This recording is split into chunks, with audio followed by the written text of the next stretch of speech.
ఇక మనుషుల పశువుల ఒక్కసారి వీడియో చూద్దాం, తర్వాత దీని గురించి మనం మాట్లాడుకుందాం.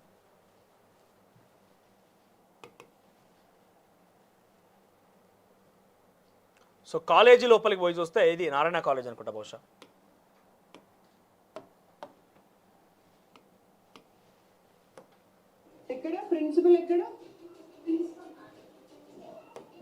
సో నా మాదాపూర్ శ్రీ చైతన్య కాలేజీలో చూస్తే, శ్రీ చైతన్య కాలేజ్ దృశ్యాలు కనుక చూస్తే, హాస్టల్ పరిస్థితి కనుక, దుస్థితి కనుక చూస్తే నిజంగా తల్లిదండ్రులు ఏమనుకుంటారు అంటే ఆ శ్రీ చైతన్య కాలేజీకి వాళ్ళ పిల్లలను పంపిస్తే గర్వంగా చెప్పుకోవచ్చు, మీ పిల్లవాడు ఎదుగుతున్నాడని నలుగుట్లోకి పోయినామనుకో శ్రీ చైతన్య కాలేజు అక్కడ ఎట్లనుండని చదివేమన్నా కానీ, జైలు లేకుండాని, విద్యార్థులు ఏమైనా పోని, ఆగం కానీ, వాళ్ళు చనిపోయినా కూడా తల్లిదండ్రులు కొన్నిసార్లు గర్వమే ఎక్కువ ముఖ్యంగా అన్నట్టు కనబడుతున్నది. లక్షలు ఫీజులు, రక్త మాంసాలను దారబోసి ఫీజులు కట్టి అక్కడ మన విద్యార్థులను జైల్లో ఉంచుతున్నామా? ఒకసారి చూడండి ఇక్కడ విజువల్స్ ఏ రకంగా కనబడుతుంది అనేది. హాస్టల్లల్లా, హాస్టల్ రూములల్లో పరిస్థితి, కనీసం విద్యార్థులను విద్యార్థి తల్లిదండ్రులని లోపలికి పోనివ్వరు. పాపం ఆడబిడ్డలు, ఆ అమ్మాయిలు ఏ రకంగా ఇబ్బంది పడుతున్నారు అర్థం చేసుకోండి ఒకసారి. వాళ్ళకు పెట్టుకోవడానికి సామాన్ పెట్టడానికి ర్యాకులు లేవు, ట్రంక్ పెట్టలో అక్కడ డోర్కు పెట్టుకుంటున్నారు అడ్డంగా. వాళ్ళ హాస్టల్ గదులకి బోల్ట్స్ లేవు. అంటే వాళ్ళు బట్టలు మార్చుకునే సందర్భంలో మొత్తం ఆడవాళ్ళే గారు ఏమైందంటే ఎవరికి వాళ్ళ ప్రైవసీ ఉంటుంది కదా. డ్రెస్ చేసే సమయంలో కనీసం బోల్ట్స్ లేవంటారు ఆ రూమ్లకి. మహిళా కమిషన్ చైర్పర్సన్ రాగానే అక్కడ వెంట ఇక్కడ హాస్టల్ రూమ్లో గదులు ఇవన్నీ కూడా, హాస్టల్ గదులు లోపల ఇవన్నీ చూడండి. వాళ్ళకి ర్యాకుల్లో పెట్టుకుందామంటే బెడ్లపైనే అవన్నీ బ్యాగ్స్ కానీ ఇతరత్ర వస్తువులు కూడా అన్నీ కూడా. వాష్రూమ్స్లో సరిగ్గా లేవంట, దుర్వాసన కొడుతున్నాయి, కనీసం ఎగ్జిట్ లేరు వాష్రూమ్ నుంచి బయటికి స్మెల్ పోవడానికి. మగ్గిపోతున్నారు, ఒక కుక్కర్లో వేసి మగ్గిపోతున్నట్టుగా మగ్గిపోతున్నారు అక్కడ విద్యార్థులు. ఇటువంటి పరిస్థితి గత ప్రభుత్వం ఎవరు చేసిర్రా? ఇట్లా ఈ రకంగా నిజంగా చెప్పాలి, ఈ మహిళా కమిషన్ చైర్పర్సన్ నిర్మలా శారద నిజంగా హ్యాట్స్ ఆఫ్ చెప్పొచ్చు. చాలా ముమ్మరంగా తనిఖీలు చేపడుతున్నది. అదే నిత్యంగా విద్యాశాఖ చేయాల్సిన పని కూడా తానే చేస్తున్నది ఒక రకంగా చెప్పాలంటే. అక్కడ మహిళలకు సంబంధించి ఇబ్బంది పడుతున్నారు, అమ్మాయిలు ఇబ్బంది పడుతున్నారు కాబట్టి మహిళా కమిషన్ చైర్పర్సన్గా తను వెళ్ళేటువంటి హక్కు, ఆ రైట్, ఆ విస్తృత అధికారులు తన దగ్గర ఉంటాయి అఫ్కోర్స్. సో పోయి ముమ్మరంగా తనిఖీలు చేస్తుంటే ఈ విషయాలు ఎవరైనా వెలుగు తీసుకొచ్చిర్రా? అక్కడ హాస్టల్ పరిస్థితి ఎట్లా ఉంటుంది ఏందనేది తను పోయిన తర్వాత తన దృశ్యాలు చూస్తే అర్థమవుతున్న పరిస్థితి ఎంత దారుణంగా ఉంటుందని. చూడండి ఎట్లా ఉందనేది. కాలేజీ యాజమాన్యం ఆ ఉద్యోగులను కూడా ఏ రకంగా మార్చిందనంటే వాళ్ళే ఓనర్గా ఫీల్ అయిపోయి ఎవరు వచ్చినా కూడా అసమర్థంగా సమాధానాలు, ఎవరిని లోపలికి అనుమతించకపోవడం కావచ్చు, విద్యార్థులను కలవనీయకపోవడం కావచ్చు, తల్లిదండ్రులు వచ్చి విద్యార్థులను కలుద్దామన్నా కలవనీయరంట. కొన్ని సందర్భాల్లో హాస్టల్లో నుంచి తన పిల్లల్ని తల్లిదండ్రులు తీసుకోవడానికి ప్రయత్నం చేసినప్పుడు ఫైన్ కట్టాలంట. తీసుకపోతే ఎందుకు? ఎట్లయినా పైసలే, నువ్వు తీసుకుపోవాలన్న పైసలే, వాళ్ళని ఉంచిపోవాలన్న పైసలే. కొన్ని హాస్టల్స్లలో విద్యార్థులు కనుక హాలిడేస్కి పోయి 1-2 రోజులు ఆరోగ్యం బాగాలేకపోయినా తల్లిదండ్రులు ఇంటి దగ్గర ఉంటామని చెప్పి పిల్లల్ని ఉంచుకున్నా, లేకుంటే విద్యార్థులు పోవడానికి ఇష్టం లేక ఉన్నా కూడా మరుసటి రోజు వాళ్ళ కాలేజీకి పోయేటప్పుడు 2,000 రూపాయలు ఫైన్ అట. ఎందుకే ఆ ఫైన్ అంటే నువ్వు కాలేజీకి వచ్చినా ఫైనే, రాకపోయినా ఫైనే, ఏదైనా ఫైనే. వాళ్ళకి కావాల్సిన పైసలు నీ స్తోమత పట్టిన దగ్గర అందిన కాడికి దోచుకోవడం వాళ్ళ లక్ష్యం, ఆ కాలేజీ యాజమాన్య లక్ష్యం. శ్రీ చైతన్య నారాయణ అనే దుస్థితి తెలంగాణ రాష్ట్రానికి వచ్చిన తర్వాత ప్రభుత్వ వ్యవస్థలు మొత్తం కూడా ఆగమైపోయినాయి. విద్యార్థులు ఆర్టిఫిషియల్ పుల్లో వేసిన బోన్లాగా మగ్గుతున్నారు. బోన్లో వేసిన పుల్లాగా. ఓ బోన్లో పుల్లి వేసి పెంచితే ఎట్లా ఉంటుంది? ఆర్టిఫిషియల్గా ఉండిపోతుంది. దానికి స్వయంగా న్యాచురల్గా వేటాడి వెంటాడి దానికి కావాల్సిన ఆహారాన్ని మనం పట్టుకోవాలనే విషయాన్ని అది మర్చిపోతుంది. సో విద్యార్థుల మొత్తాన్ని కూడా ఈ కాలేజీలు వచ్చిన తర్వాత ఈ వ్యవస్థలో ఏర్పాటు, ముఖ్యంగా శ్రీ చైతన్య నారాయణ కాలేజీలు ఏర్పాటైన తర్వాతనే ఈ వ్యవస్థ మొదలైంది. మొత్తం బుకిష్ నాలెడ్జ్ అంటే మొత్తం బట్టి విధానమే. ఈ రోజులలో ఉద్యోగాలు చేసే దగ్గర ఎంతమంది నారాయణ చైతన్య కాలేజీలు ఉన్నారబ్బా? ఆత్మహత్యలు చేసుకునే దాంట్లో, డిప్రెషన్ పోయే దాంట్లో, స్ట్రెస్ గురయ్యే దాంట్లో 100 మందిలో 80 మంది ఇదే కాలేజీ నుంచి బయటకు వచ్చిన వాళ్ళు ఉన్నారు. ఈ కాలేజీలో చదువుకున్న వాళ్ళే ఉన్నారు. ఆ విద్యార్థులు అడుగుతూ తెలుస్తుంది భార్య గోసేంది అనేది. అవి జైళ్ళ కన్నా హీనం. ఇంకా జైళ్ళన్న బయటికి పోవడానికి, అటు ఇటు తిరగడానికి కొంత ఆ ప్రదేశం ఉంటుంది, నడవడానికైనా కనీసం కొంత అలసట తిరగడానికైనా నడవడానికి ఆ ప్రదేశాలు ఉంటాయి. పెద్ద ఎకరాల్లో జైలు కడుతున్నారు కానీ కాలేజీ వ్యవస్థ ఎట్లుంటుంది తెలుసా? కింద హాస్టల్ మీద కాలేజ్, కింద కాలేజీ మీద హాస్టల్, కింద క్లాసులు నడిస్తే మీద హాస్టల్ ఉంటుంది. గాడికి తిరగనీకి అంతే. అన్నంలో అక్కడ నిన్న నారాయణ కాలేజీ తనిఖీలు చేసిన సందర్భంలో నిర్మలా శారద గారు మాట్లాడుతూ అన్నంలో సాంబార్లలో బొద్దింక పడితే అది లవంగం అని చెప్తున్నారు, పురుగు పడితే అది పురుగు కాదు లవంగం అంటున్నారంట, మసాలా లవంగాలు అవన్నీ కూడా అని చెప్తున్నారంట. ఇంత దుర్మార్గమా? కడుపు కణం తింటున్నా గడ్డి తింటున్నా నాకు అర్థమైతే లేదు. కాలేజ్ యాజమాన్యం డబ్బుల కోసం ఇంత దిగజారిపోతారా? ఇంత దిగజారుడుగా వ్యవహరిస్తారా? నిన్న మా ఛానల్కి సంబంధించిన రిపోర్టర్ కూడా ఒక కాలేజ్ సందర్శనకు చైతన్య కాలేజ్ సంబంధించి ఎక్కడైతే వివాదం తలెత్తిందో ఆ వివాదం జరిగినటువంటి చోటుకు వెళ్ళి ఆ విద్యార్థులతో మాట్లాడిద్దాం, అసలు నిజంగా సమస్యలు ఉన్నాయని చెప్పి గ్రౌండ్ రిపోర్ట్కి వెళ్ళడంలో భాగంగా అసలు మహిళా కమిషన్ చైర్పర్సన్ రావడానికి హక్కు లేదట. కాలేజీలకు ఎట్లా వస్తుంది ఆమె రావడం తప్పు, నువ్వెందుకు వచ్చినావు మీడియా పర్సనాలిటీగా, నీకేం హక్కు ఉన్నదని క్వశ్చన్ చేస్తున్నారు. సమస్య ఎక్కడ ఉంటే మీడియా అక్కడ ఉంటుంది, ముఖ్యంగా తొలి వెలుగు అక్కడ ఉంటుంది. సమస్య ఎక్కడ ఉన్నా తొలి వెలుగు అక్కడ మీకు అందుబాటులో ఉంటుంది. సమస్యని బయటికి చూపించి ఆ సమస్య పరిష్కారం కోసం ప్రయత్నం చేస్తుంది. వారి యొక్క వాణిగా, ప్రజల యొక్క మాటగా పనిచేస్తుంది. ఆ సందర్భంలో వెళ్ళి మాట్లాడిస్తే వాడికి వెళ్ళి ఆ విద్యార్థుల యొక్క బాధ గోస తెలుసుకుందాం అనుకున్నప్పుడు వాళ్ళ దగ్గరికి వెళ్ళి మాట్లాడించిన సందర్భంలో ఇక్కడ మహిళా కమిషన్ చైర్పర్సన్ రావడమే తప్పట, మీడియాగా మీరు రావడం ఇంకా పెద్ద తప్పు అని చెప్పి 10-15 మంది సెక్యూరిటీ గార్డులను పెట్టి అమ్మాయిని కూడా చూడకుండా ఆ రిపోర్టర్ని బయటికి గెంటేస్తున్నారబ్బా. అబ్బాయిలు పోతే ఇబ్బంది కావచ్చు, మహిళా హాస్టల్ కాబట్టి, గర్ల్స్ హాస్టల్ కాబట్టి ఇబ్బంది కావచ్చు. ఒక మహిళా రిపోర్టర్ పోయి అక్కడ వారి సమస్యలు ఏదో రాత్రి ముసుగు వేసుకొని ఒక అమ్మాయి పోయి, అందరూ చదువుకున్న ఒక తోటి అమ్మాయి పోయి విద్యార్థుల మీద దాడి చేసి వాళ్ళని కొట్టడం తిట్టడం లాంటివి చేస్తుంటే ఈ విషయం బయటకు వచ్చి ఈ విషయం పట్ల తీవ్ర ఆగ్రహం చెందినటువంటి మహిళా కమిషన్ కావచ్చు, ఇతరత్ర వ్యక్తులు పోయి దాని మీద అక్కడ కంప్లైంట్ చేయడం కావచ్చు, తమ పిల్లల కోసం తల్లిదండ్రులు రావడం కావచ్చు, వివాదం తలెత్తితే ఆ వివాదాన్ని చూపించేందుకు పోయిన మీడియా పర్సన్ మీద కానీ మహిళా కమిషన్ మీద కానీ మీరు ఆగ్రహం వ్యక్తం చేస్తారా? మీ ఇక్కడ నడవై చెల్లై ఇక్కడ శ్రీ చైతన్య నారాయణ కాలేజీల యాజమాన్యాలు గుర్తుపెట్టుకోవాలి. విద్యార్థుల పట్ల మీ యొక్క ప్రవర్తన కానీ, విద్యార్థుల మీకున్నటువంటి నిర్లక్ష్యం కానీ, తెలంగాణ ఇక్కడటువంటి బిడ్డల మీద, ఆడబిడ్డల మీద ముఖ్యంగా మీరు ప్రవర్తించే తీరుగాని అదుపులో పెట్టుకోకపోతే తరిమితే అవి ప్రభుత్వాలు చేయలేకపోయినాయి. శ్రీ చైతన్య కాలేజీలను తరిమి కొడదామని తెలంగాణ ఉద్యమంలో ఏదైతే నినాదాలు ఉన్నాయో అవి మళ్ళీ పునరావృతం అయితే జాగ్రత్త బిడ్డ. మీ ఆగడాలు ఇక్కడ ఇంకా నడుస్తున్నాయి అనుకుంటాను కంటే అక్కడ మా దగ్గర మా ప్రజల యొక్క అవగాహన రాహిత్యం అంటామా, లేకుంటే అవగాహన లేమంటామా, ప్రెస్టేజ్ కోసం అంటామా, ఏదో చాలామంది కూడా డబ్బులు వేల కోట్ల రూపాయలు డబ్బులు తీసుకొచ్చి మీకు దారదత్తం చేస్తే మీరు రకంగా ఇబ్బంది పెడతారా? తెలంగాణ ఆడపడుచులు కావచ్చు, అమ్మాయిలం కావచ్చు, చెప్పండి మీ యజమానులకి. మీద మన పంచాయతీ ఉంటే ఆంధ్రప్రదేశ్లో చూసుకోమని చెప్పి ఇక్కడ పనిచేయి, అక్కడ మీకు అధికారం ఉంటే ఉండొచ్చు, ఆడ చూసుకొని ఇక్కడ పనిచేయి. ఇవన్నీ కూడా ఒక ఆడబిడ్డ ఉండి అక్కడ మాట్లాడే యాజమాన్యానికి సంబంధించినటువంటి వాళ్ళ ప్రతినిధులుగా మాట్లాడే ఆ ఇన్ఛార్జులు కానీ, ప్రిన్సిపాల్ కానీ, వాళ్ళొక మహిళలు అయి ఉండి కూడా అమ్మాయిలు ఇబ్బంది పడుతున్న తీరును కానీ, లేకుంటే తోటి అమ్మాయిలపై ఏ రకంగా మాట్లాడుతున్నారు అంటే చాలా అబ్యూజివ్గా, అగ్రెసివ్గా మాట్లాడుతున్నారు.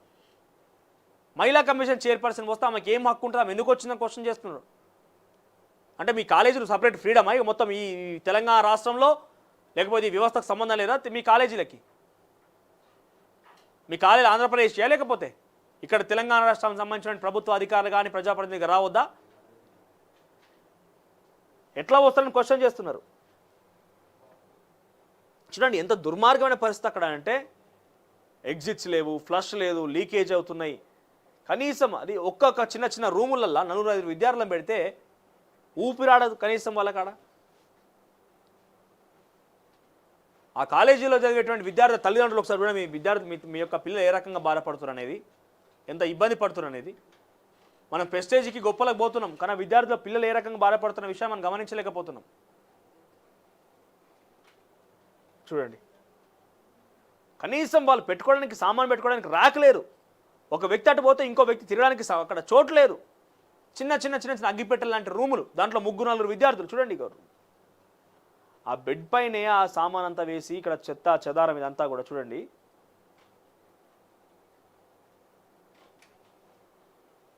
ఇష్టానుసారంగా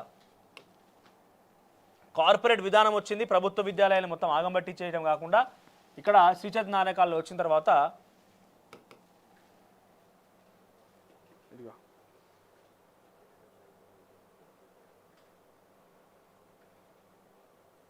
కనీసం వస్తువులు అక్కడ, బేసిక్ ఫెసిలిటీస్, బేసిక్ నీడ్స్ లేవు అక్కడ.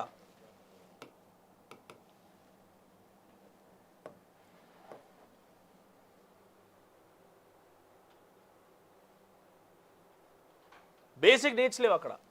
ఎట్లా వస్తారని క్వశ్చన్ చేస్తున్నారట. ఎట్లా వస్తారు? మహిళా కమిషన్ చైర్పర్సన్ రావచ్చా? అట్లా రావచ్చా? ఇక మీకు ఫీజులే ముఖ్యమా? పిల్లల జీవితాలు పట్టవా? శ్రీ చైతన్య నారాయణ యాజమాన్యంపై నేరెళ్ల శారద ఫైర్. మాదాపూర్ బాచుపల్లి కాలేజీలో ఆకస్మిక తనిఖీ. కనీస వస్తువులు కల్పించాల్సిన పని లేదా?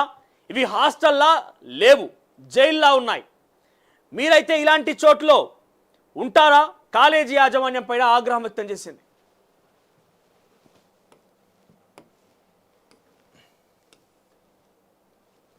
హైదరాబాద్లోని మాదాపూర్లోని శ్రీ చైతన్య కాలేజీలో ఇటీవల 100 మంది విద్యార్థులు అస్వస్థతకు గురయ్యారు. కాలేజీలో వస్తువులు సరిగ్గా లేవని, కిచెన్లో అపరిశుభ్రతపై ఫిర్యాదులు వచ్చాయి. ఇప్పటికే ఫుడ్ సేఫ్టీ జిహెచ్ఎంసీ అధికారులు తనిఖీలు చేసి జరిమానా విధించారు. మంగళవారం మాదాపూర్లోని శ్రీ చైతన్య మహిళా కాలేజీని మహిళా కమిషన్ చైర్పర్సన్ నేరెళ్ల శారద ఆకస్మికంగా తనిఖీలు చేశారు. ఆమె నేరుగా కాలేజీకి వెళ్లి విద్యార్థుల తరగతుల గది, హాస్టల్ను పరిశీలించారు. విద్యార్థుల సమస్యలను అడిగి తెలుసుకున్నారు. ఈ సందర్భంగా కళాశాల యాజమాన్యం పైన ఆగ్రహం వ్యక్తం చేశారు. అసలు మీరు మనుషులేనా?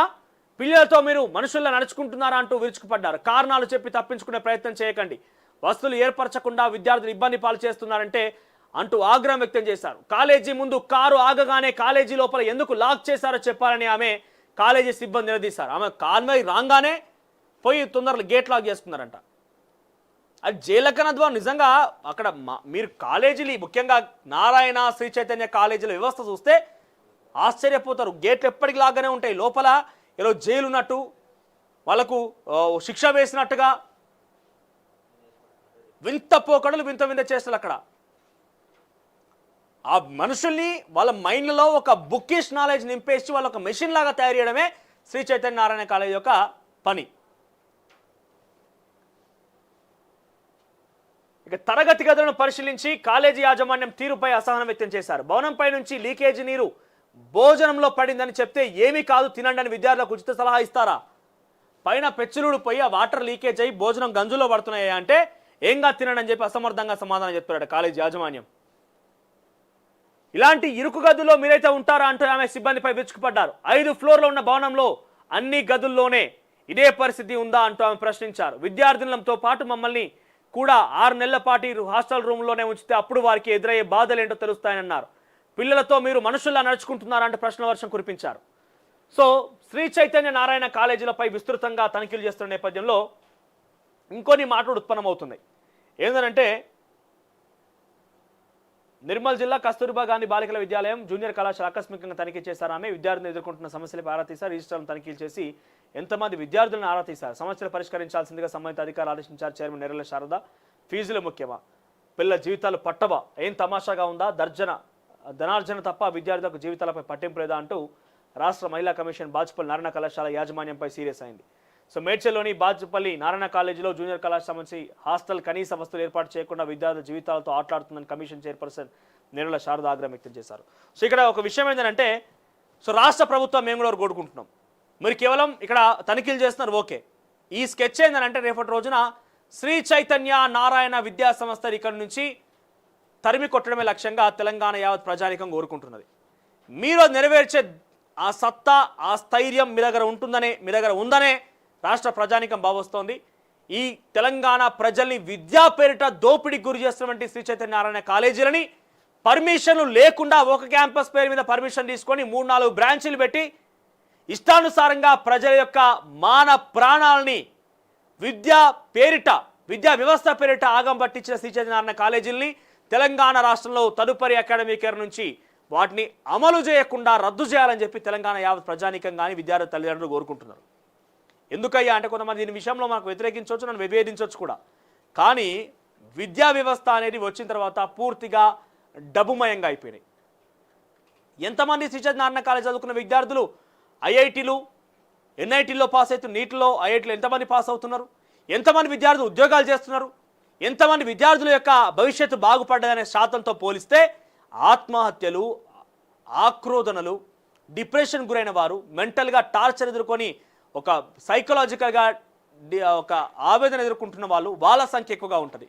మెరుగుపడ్డ వాళ్ళ సంఖ్య కంటే కూడా దిగజారిపోయిన వాళ్ళ సంఖ్య 10% ఎక్కువగా ఉంటుంది.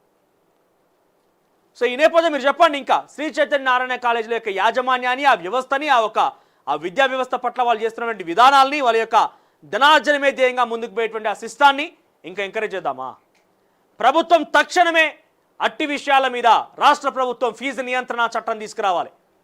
ఏ కాలేజీలో ఎంత ఫీజు ఉండాలనేది ప్రభుత్వం నిర్ణయించాలి. ఒక వ్యవసాయం పండించే రైతు మిర్చి అమ్మాలన్నా వడ్లు అమ్మాలన్నా ఏం ధర కూడా ప్రభుత్వం నిర్ణయిస్తుంది. అది నలుగురికి సహాయం చేసేది, నలుగురికి కడుపు నింపేది. కానీ విద్యా వ్యవస్థ అంటే అది సర్వీస్ చేయాల్సింది, ఉచితంగా సర్వీస్ చేయాల్సింది, నలుగురికి మంచి జ్ఞానాన్ని ఏమంటారు ప్రసాదించాల్సింది. అట్టి విషయాల్లోనేమో ప్రభుత్వాలు ప్రైవేట్ యాజమాన్యంతో కుమ్మక్కైపోయి ప్రైవేట్ యాజమాన్యం నిర్ధారించే ఫీజులకే వాళ్ళు లక్షల కొద్ది ఫీజులు పెడితే ఏ ఫీజు పెట్టమని ఆ ఫీజు చెల్లించాలని ఒత్తిడి తీసుకొచ్చి విద్యార్థుల మీద ఒత్తిడి తీసుకొచ్చి విద్యార్థుల తల్లిదండ్రులని రక్తమాంసాలను అమ్ముకొని పిప్పి పీల్చి వేసి మరీ వారి నుంచి ఫీజులు వసూలు చేస్తారు. కానీ రైతులు చెమటోర్చి కష్టపడి నలుగురికి సేవ చేయడం కోసం కాయ కష్టం చేసి నలుగురికి బువ్వ పెడితే వాళ్ళకి సంబంధించి ఆ పంట ధరనేమో ప్రభుత్వాలు నిర్ణయిస్తాయా? అందుకే ప్రతిదీ ప్రభుత్వం చేతిలోనే ఉండాలి. విద్య, వైద్యం ఇలాంటి చాలా కీలకమైన ఎమర్జెన్సీ ఇష్యూస్, బేసిక్ ఇష్యూస్ అన్ని కూడా ప్రభుత్వం చేతిలో ఉన్నాయి. ప్రభుత్వం దీనికి ఒక చట్టం తీసుకురావాలి, ముఖ్యంగా విద్యా చట్టం తీసుకురావాలి. విద్యాశాఖ కమిషనర్గా ఉన్నటువంటి బుర్రా వెంకటేశం కావచ్చు, లేదంటే విద్యా కమిషన్ ఏర్పాటైంది ఇప్పటికే ఆకునూరి మురళి ప్రస్తుతం ఆయన చైర్మన్గా ఉన్నారు. దయచేసి మీకు అన్ని సమస్యలు తెలుసు సార్, మీకు తొలివెలుగు ఒక రిక్వెస్ట్ చేస్తోంది. విద్యా కమిషన్ మీ చేతిలో ఉంది కాబట్టి విద్యా కమిషన్ సంబంధించుకొని ప్రణాళికలు రూపొందించి మార్పు చేర్పుల విషయం ప్రయాణితం చేస్తున్నారు కాబట్టి ఆకునూరు మురళి మేము ఒక రిక్వెస్ట్ చేస్తున్నాం. మీరు వెంటనే ఫీజు నియంత్రణ చట్టం తీసుకురండి. లక్షల కొద్ది ఫీజులు పెట్టి ఆడ ఏం చెప్తారో తెలియదు. విద్యార్థులను డిప్రెషన్ గురి చేసి ఒక మనుషులని మెషిన్లుగా మార్చే ప్రయత్నం విద్యా వ్యవస్థలో జరుగుతుంది, కార్పొరేట్ వ్యవస్థలో జరుగుతున్నది. సో వెంటనే తక్షణమే విద్యా వ్యవస్థలో ఫీజు నియంత్రణ చట్టం తీసుకురావాలని కోరుకుంటున్నాం. మరోవైపు ఇదే స్థాయిలో నెర్రెల శారద గారు మీరు కస్తూర్బా గాంధీ పాఠశాలకు పోండి, గురుకుల మహిళా విద్యా సంస్థలకు పోండి, బీసీ మహిళా హాస్టళ్లకు తిరగండి. మీ ప్రయత్నం అక్కడ ఉండాలని దయచేసి మేము కోరుకుంటున్నాం. మీరు హ్యాట్స్ ఆఫ్ చెప్తున్నాం, మీకు ఇంతవరకు ఎవరు కూడా బయట వేయలేదు ఈ యొక్క కాలేజీల యొక్క ఆగడాలని. మీరు నేరుగా పోయి ప్రశ్నించారు, మీరు అందరికీ అర్థమయ్యేలా చెప్పిర్రు. మీ ప్రయత్నం ఇంకా కూడా ముమ్మరంగా పోవాలి. జిల్లాలో ఉన్నటువంటి మహిళలు ఎక్కడ ఇబ్బంది పడ్డా, అమ్మాయిలు ఎక్కడ ఇబ్బంది పడ్డా అక్కడ మీ యొక్క ప్రయత్నం ఉండాలి. మీరు అక్కడ పోయి తనిఖీలు చేయాలని మేము కోరుకుంటున్నాం. ఆకస్మిక తనిఖీలు అని చెప్తున్నారు కదా, ఈ ఆకస్మిక తనిఖీలు కస్తూర్బా గాంధీ పాఠశాలలో కానీ అమ్మాయిల యొక్క హాస్టల్లో కానీ అక్కడ ఉండాలని మేము కోరుకుంటున్నాం. ప్రైవేట్ హాస్టల్ మీద నియంత్రణ ఉండాలి. ప్రైవేట్ హాస్టల్లో ఇదే పరిస్థితి. అమీర్పేట ఈ చుట్టుపక్కల పరిసర ప్రాంతాలు చూస్తే పుట్టగొడుగుల్లాగా వెలుస్తున్నాయి హాస్టల్. ఎవరు పర్మిషన్ ఇస్తారో ఏమో అర్థమైతే లేదు. అక్కడ ఎటువంటి కార్యాచరణ జరుగుతుంది, ఎటువంటి కార్యక్రమాలు జరుగుతున్నాయో అర్థమైతే లేదు. అసాంఘిక కార్యక్రమాలు కూడా జరుగుతున్నాయని ఒక అనుమానం కూడా ఉన్నది వాటి మీద. సో అమ్మాయిలని బ్లాక్మెయిల్ చేయడం, అమ్మాయిని ఇబ్బంది గురి చేయడం, ఇలాంటి ఘటనలు కూడా కొన్ని చోట్ల జరుగుతున్నాయి. వాటి మీద కూడా మీ నియంత్రణ ఉండాలి. ప్రైవేట్ హాస్టల్ పుట్టగొడుగులాగా వెలుస్తున్నాయి. గర్ల్స్ హాస్టల్ పైన మీ నియంత్రణ ఉండాలి, మీ యొక్క నిఘా ఉండాలనేది మేము కూడా కోరుకుంటున్నాం. చూద్దాం ఏం జరుగుతుంది అనేది. రైజిక